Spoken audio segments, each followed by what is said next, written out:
Според Европската унија, платформи кои користат генеративна вештачка интелигенција како ChatGPT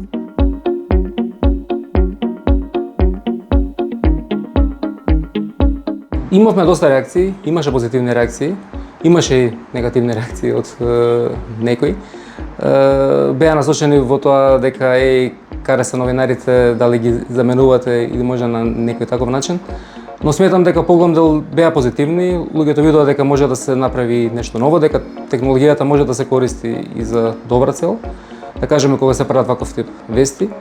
Бидејќи во главно дискурсот за тоа како се користи вештачка интелигенција беше на дезинформации, на ширење на лажни вести. Повеќе беше свртено, мислам, дека на тој агол, но преку вакви примери мислам дека исто може да се докаже дека има добра намера.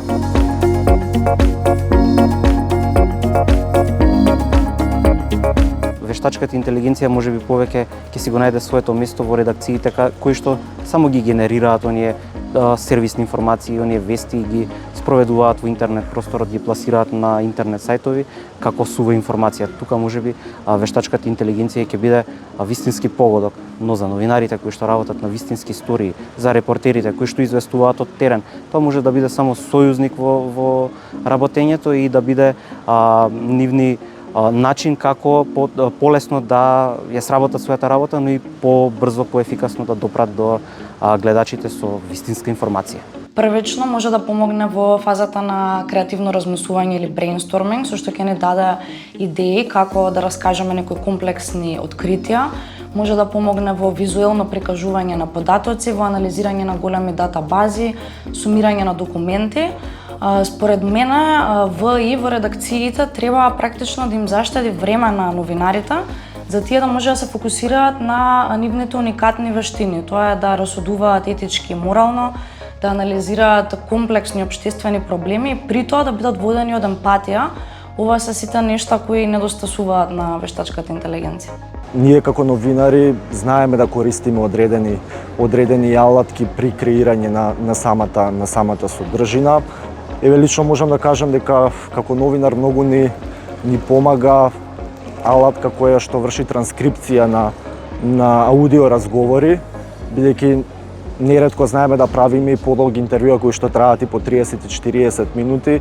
Генерално тоа се интервјуа кои што можеби не целосно идат во јавност, меѓутоа ги искористуваме нели и останатите соговорници, дел од колегите кои што имаат да пуштат некои дополнителни прашања до соговорникот, па потоа нели ги искористуваат во нивните теми, така што целокупниот материјал ни е потребен и исто така може да се користи во однос на анализа на големи дати бази на податоци кои што ги сублимира и дава одредени насоки нели дали ни држи тезата која што ја бараме или да продолжиме да истражуваме понатаму.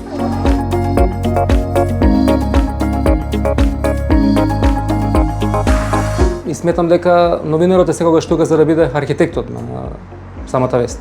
Значи тоа не може да се направи со вештачка интелигенција, тоа на никој начин не може да се замени.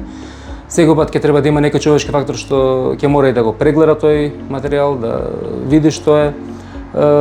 Главната поента бидејќи ако оставите само на вештачка интелигенција и на тие алатки, ќе се добие еден сиров производ што и не е мислам дека толку добар за да се пушти во етер. Новинарите секојдневно се соочуваат со предизвик критички да размислуваат, здраво да расудуваат и да ги проверуваат информациите односно нивната точност. Неретко се случува белег на една новинарска сторија да представува сензибилитетот или моментот како новинарот ја доживеал некоја човечка судбина, пак потоа како и ја пренел на гледачите, на слушателите или на читателите. И тука сметам дека голем дел од овие елементи вештачката интелигенција не може да ги исполни, затоа што секогаш новинарите имаат свој белег на одредена сторија и секој новинар има карактеристика која што е познат кај пошироката јавност или пошироката публика и тој елемент едноставно сметам дека не може да се замени со никаква вештачка интелигенција, машина или некаков друг начин на презентирање на новинарските продукти односно стории. Сметам дека вештачката интелигенција се уште не може да даде одредена тежина или боја на некој наративни новинарски приказни во кои што емоцијата може реално да ја долови многу поблиску новинарот отколку самата вештачка интелигенција.